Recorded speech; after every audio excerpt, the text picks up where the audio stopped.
So one of the stories that I remember you were telling me as a kid that really stuck with me was about Tony DeMarco, and you walked out with him. Could you talk about that? So yeah, Tony DeMarco lived on. He lived in the North End.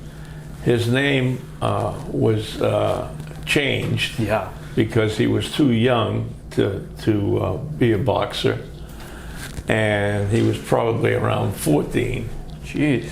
When he started fighting. Anyway, he changed his name to Tony DeMarco. And when he did box, he would walk up his street to Hanover Street, walk all the way to the St. Stephen's Church, go in, say a prayer, and then walk to the Boston Garden.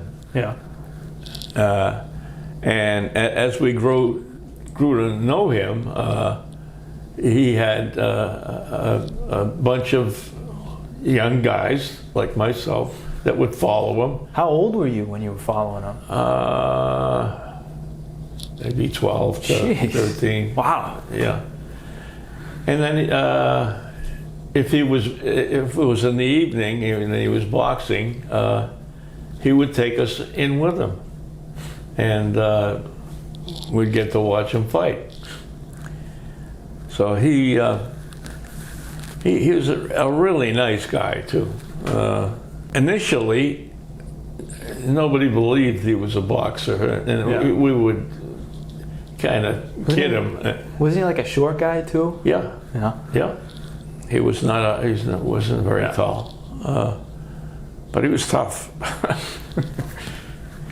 Yeah, he was tough. Did you know that he's a world champion? Yeah. So like he's. Oh, we celebrated Yeah. it when he beat I forget who it was that he beat for the world championship. Yeah, because when you told me it he for was the the first time, welterweight champion of the world. Yeah. I looked it up when you told me the story for the first time. I was like, Tony DeMarco. So I looked him up. He was the 1955 welterweight world champion. Yeah. He's a boxing Hall of Fame. Yeah. And you walked out with him. Yeah. Yeah.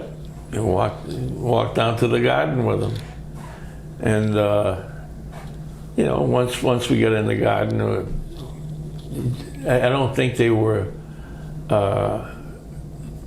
given seats. They probably were, different sections that were. But and go in and watch them fight. You ever visit his statue in the North End? You ever see his statue in the North End? No. Well, I was in the North End one time. It was a couple of years ago. It might have been on Fleet Street. That's where he was from, Fleet Street. It might have been that. And I see the statue of a boxer. So I look at the name, and it said Tony DeMarco. And I was like, I made the connection right away. I was Liotta was his... Liotta. Liotta. And I was looking at it, I was like, Tony DeMarco. He was like, you were telling me about that. So I called Dad, and I sent him a picture of the statue. I'm like, small world. So he has his own statue in the North End. Yeah. Well, that was a big deal. I mean, he was a welterweight champion of the world. Nuts. And he and Carmen Basilio fought several times. Basilio beat him, but he was from New Jersey, I believe. But they killed each other. I mean, they beat each other to death. And then they had a lot of respect for each other as well as the years went by.